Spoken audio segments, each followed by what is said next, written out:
ಆಂಧ್ರ ಪ್ರದೇಶದ ಕರ್ನೂಲ್ ಜಿಲ್ಲೆಯ ಆದೋನಿ ತಾಲೂಕಿನ ಉರುಕುಂದ ಗ್ರಾಮದಲ್ಲಿನ ಈರಣ್ಣ ಶ್ರೀ ನರಸಿಂಹಸ್ವಾಮಿ ದೇವಸ್ಥಾನ ಅಪಾರ ಭಕ್ತರನ್ನು ಸೆಳೆಯುವ ಪುಣ್ಯಕ್ಷೇತ್ರ. ಇಲ್ಲಿ ನಿತ್ಯವೂ ಸಾವಿರಾರು ಜನರು ಆಗಮಿಸುತ್ತಾರೆ ಮತ್ತು ಶ್ರಾವಣ ಮಾಸದ ಪ್ರಯುಕ್ತ ವಿಶೇಷ ಪೂಜೆ ಪುನಸ್ಕಾರಗಳು ಇಲ್ಲಿ ನಿರಂತರವಾಗಿ ಜರುಗುತ್ತವೆ. ವಿಶೇಷವಾಗಿ ಶ್ರಾವಣ ಮಾಸದಲ್ಲಿ ಊರು ಪರವೂರಿನ ಭಕ್ತರು ಇಲ್ಲಿಗೆ ಆಗಮಿಸಿ ಸ್ವಾಮಿಯ ದರ್ಶನ ಪಡೆದು ಹರಕೆ ರೂಪದಲ್ಲಿ ಅಕ್ಕಿ, ಬೆಲ್ಲ, ದವಸ ಧಾನ್ಯಗಳನ್ನ ನೀಡುವುದು ಇಲ್ಲಿನ ಸಂಪ್ರದಾಯ. ಜಾತಿ ಮತ ಭೇದವಿಲ್ಲದೆ ಇಲ್ಲಿ ಸರ್ವ ಜನಾಂಗದವರು ಈ ಸ್ವಾಮಿಯನ್ನು ಆರಾಧಿಸುತ್ತಾರೆ. ನಾವಿಲ್ಲಿ 30 ವರ್ಷದಿಂದ ಬರ್ತಿದ್ದೀವಿ ಸರ್. ಇಲ್ಲಿ ಸ್ವಾಮಿದು ಸತ್ಯ ಭಾಳ ನಡೀತದ್ರಿ. ಮೋಸ ಅನ್ಯಾಯಕ್ಕೆ ಇಲ್ಲಿ ಆಸ್ಪದನೇ ಇಲ್ಲ. ನಂಬಿದವ್ರಿಗೆ ಮಾತ್ರ ದೇವ್ರು ಖಂಡಿತ ಇದ್ದಾನೆ ಸರ್. ನಾವು ಅಂದರೆ ನೋಡ್ರಿ, ನಾವೇನು ಮುಂಚೆಯಿಂದ ಶ್ರೀಮಂತರಲ್ಲ, ದುಡ್ದಿದ್ರಲ್ಲಿ ನಿಯತ್ತಿಂದ ಬದುಕಿರೋರು. ಬಟ್ ದೇವ್ರು ನಮಗೆ ಅಷ್ಟೇ ಚೆನ್ನಾಗಿ ಎತ್ಕೊಟ್ಟು ಇವತ್ತು ಅಷ್ಟು ಸಂತೋಷದಿಂದ ನಾವಿಲ್ಲಿ ಬಂದು ಹೋಗೋ ಥರ ಆಗಿದೆ ನೋಡ್ರಿ. ಭಾಳ ಚೆನ್ನಾಗಿರ್ತವೆ ಸರ್, ಭಾಳ ರಶ್ ಇರ್ತದೆ, ಆದರೆ ಜನ ಭಾಳ ಇರ್ತಾರೆ ಸರ್. ಅಂದರೆ ಸಮಾಧಾನದಿಂದ ಇರೋದ್ರಲ್ಲಿ ಸುಧಾರಿಸ್ಕೊಂಡು ಹೋಗ್ಬೇಕಾಗ್ತದೆ. ಇಲ್ಲಿ ಭಾಳಷ್ಟು ಅನುಕೂಲಗಳು ಆಗಿದ್ದಾವೆ, ಇನ್ನೂ ಸ್ವಲ್ಪ ಆಗ್ಬೇಕನ್ನಿಸ್ತದೆ. ಹೌದ್ರಿ, ಆಗ್ತಾ ಇದೆ ಸರ್, ತುಂಬ ಚೆನ್ನಾಗಿ ಆಗ್ತಾ ಇದೆ ಸರ್. ಆದರೆ ಕ್ಲೀನ್ನೆಸ್ ಇನ್ನೂ ಸ್ವಲ್ಪ ಬೇಕನ್ನಿಸ್ತದೆ. ಆಗ್ತಾ ಇದೆ, ಚೆನ್ನಾಗಿ ನಾವು ಬರುವಾಗ ಏನೂ ಇದ್ದಿಲ್ಲ ರೀ. ಇಲ್ಲಿ ಒಂದೇ ಒಂದು ತಲೆಮಂಡಿ ಕೊಡೋ ಒಂದು ಇದು ಇತ್ತು, ಒಂದು ಪ್ರಸಾದ, ಒಂದು ದೇವಸ್ಥಾನ ಬಿಟ್ಟರೆ ನಾವು ಹೊಸ ಲಾರಿ ತೊಗೊಂಡು ಇಲ್ಲಿ ಪೂಜೆ ಮಾಡಿಸ್ಲಿಕ್ಕೆ ಬಂದಾಗೆ ನಮ್ಮ ಮಗಳು 1 ವರ್ಷದಕ್ಕೆ ಸರ್. ಈಗ ನಮ್ಮ ಮಕ್ಕಳು ಎಲ್ಲ ಸಾಫ್ಟ್ವೇರ್ ಇಂಜಿನಿಯರ್ ಆಗಿ ನಿಜವಾಗ್ಲೂ ಆ ಸ್ವಾಮಿಗೆ ಗೊತ್ತು, ನಮಗೆ ಗೊತ್ತು ಸರ್. ಅದು ದೇವರು ಅಷ್ಟು ಚೆನ್ನಾಗಿ ನಮಗೆ ನಡೆಸ್ಕೊಟ್ಟಿದ್ದಾರೆ. ನಂಬಿದವ್ರಿಗೆ ದೇವರು ಇದ್ದಾರೆ.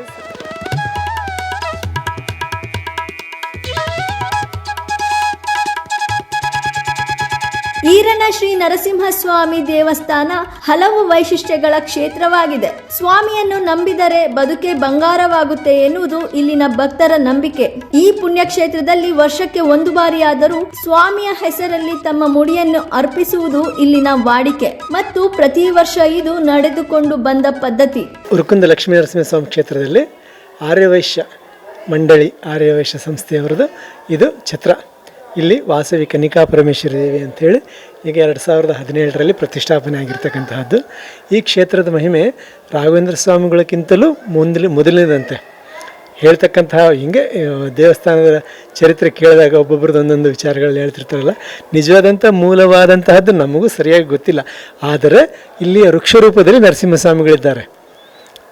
ವೃಕ್ಷ ರೂಪದಲ್ಲಿ ನರಸಿಂಹಸ್ವಾಮಿಗಳಿದ್ದಾರಲ್ಲ, ಇಲ್ಲಿ ಸಾಲಿಗ್ರಾಮ ಪ್ರತಿಷ್ಠಾ ಮಾಡಿದ ಮೇಲೆ ಇಲ್ಲಿ ನರಸಿಂಹಸ್ವಾಮಿ ಅಂಥೇಳಿ ಗೊತ್ತಾಗಿರೋದು. ಅಷ್ಟಕ್ಕಿಂತ ಮುಂಚೆ ಈರಣ್ಣ ಅಂತಿದ್ರು. ಆದರೆ ಈರಣ್ಣ ಅಂತಕ್ಕಂತಹವರು ದೊಡ್ಡ ಭಕ್ತರಂತೆ. ಆವತ್ತಿಗೆ ಒಬ್ಬ ಭಕ್ತರು ಅವರು ತಮ್ಮ ಒಂದು ಭಕ್ತಿಯ ಒಂದು ಭಾವದಲ್ಲಿ ಆ ದೇವರನ್ನ ಕೊಲಿಸು ಅದನ್ನು ಮಾಡಿದಾಗ ಅವರಿಗೆ ಸಿಕ್ಕಂತಹ ಒಂದು ಪ್ರಾಧಾನ್ಯತೆ ಆ ಹೆಸರಿನ ಪ್ರಭಾವದಲ್ಲಿ ಬಂದಾಗ ಈ ಲಕ್ಷ್ಮೀ ನರಸಿಂಹಸ್ವಾಮಿಯವರು ಅವರಿಗೆ ಅನುಗ್ರಹ ಮಾಡಿದಾಗ ಇನ್ನು ಈ ಉರುಕುಂದ ಈರಣ್ಣ ಅಂತ ಪ್ರಚಾರದಲ್ಲಿದೆ. ಆದರೆ ನಿಜವಾದಂತಹ ದೇವರು ಬಂದು ಲಕ್ಷ್ಮೀ ನರಸಿಂಹಸ್ವಾಮಿಗಳು. 3 ಕಡೆಯಲ್ಲಿ ವಿಗ್ರಹ ರೂಪದಲ್ಲಿದ್ದರೆ ಈ ಊರಿನಲ್ಲಿ ಆಲದ ಮರ ಇದೆಯಲ್ಲ, ಆ ಆಲದ ಮರದಲ್ಲಿ ವೃಕ್ಷ ರೂಪದಲ್ಲಿ ನರಸಿಂಹಸ್ವಾಮಿಗಳಿದ್ದಾರೆ. ಅಭಿಷೇಕಗಳು, ಪೂಜೆಗಳು, ಅರ್ಚನೆಗಳು, ಉತ್ಸವಗಳು ಎಲ್ಲ ರೀತಿಯಿಂದಲೂ ಮಾಡ್ತಾರೆ. 1 ತಿಂಗಳ ಜಾತ್ರೆ ಅತಿ ವೈಭವದಲ್ಲಿ ನಡೆಯುತ್ತೆ. ಅದರಲ್ಲಿ ಸೋಮವಾರಗಳು ಮತ್ತು ಗುರುವಾರಗಳಂತೂ ಅತಿ ವಿಚಿತ್ರವಾಗಿ ಇಲ್ಲಿ ನಡೆಯುತ್ತದೆ. ಜನ ವಿಪರೀತವಾದಂತಹ ಫ್ಲೋಟಿಂಗ್, ಬಹಳ ಫ್ಲೋಟ್ ಆಗ್ತದೆ. ಆಮೇಲಿಂದ ಈ ದೇವರು ಎಷ್ಟು ಜನರಿಗೆ ಅನುಗ್ರಹ ಕೊಟ್ಟಿದ್ದಾನೋ ಗೊತ್ತಿಲ್ಲ. ಯಾರಿಗೆ ಬೇಕಾದರೂ ಮೈಯಲ್ಲಿ ಬರಬಹುದು.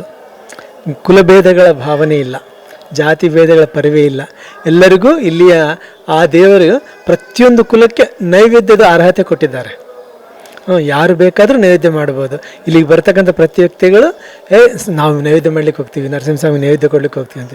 ಇಲ್ಲಿಯ ಸಜ್ಜಿಗೆ ಹೋಳಿಗೆ ಅಂತಾರಲ್ವ, ಸಜ್ಜಿಗೆ ಹೋಳಿಗೆ ಅದು ಆತನಿಗೆ ಪ್ರಧಾನವಾದಂತಹ ಪ್ರಸಾದ ನೈವೇದ್ಯ. ನಂತರ ಅವರೆಲ್ಲರೂ ಏನು ಬೇಕಾದರೂ ಮಾಡಬಹುದು. ಜೊತೆಯಲ್ಲಿ ಈ ಸಜ್ಜಿಗೆ ಹೋಳಿಗೆ ವಿಶೇಷವಾಗಿ ಆತನಿಗೆ ನೈವೇದ್ಯ ಪ್ರಸಾದ. ಅವರವರ ಒಂದು ಅಭಿಪ್ರಾಯಗಳ ಮೇರೆಗೆ ಇದನ್ನು, ಯಾಕಂದರೆ ನನ್ನ ಮೊದಲು ಇನ್ನೊಬ್ಬರ ಕಡೆ ಒಬ್ಬ ಭಕ್ತನ ಮನೋಭಾವ ನಾನು ತಿಳ್ಕೊಳ್ಳಿಕ್ಕೆ ಆಗೋದಿಲ್ಲ. ಬಟ್ ಕೋಟ್ಯಾಂತರ ರೂಪಾಯಿಗಳ ಆದಾಯ ಇದೆ, ಅದಕ್ಕೆ ಸರಿಯಾದಂತಹ ಅನುಕೂಲಗಳು ಇಲ್ಲಿ ಇಲ್ಲ.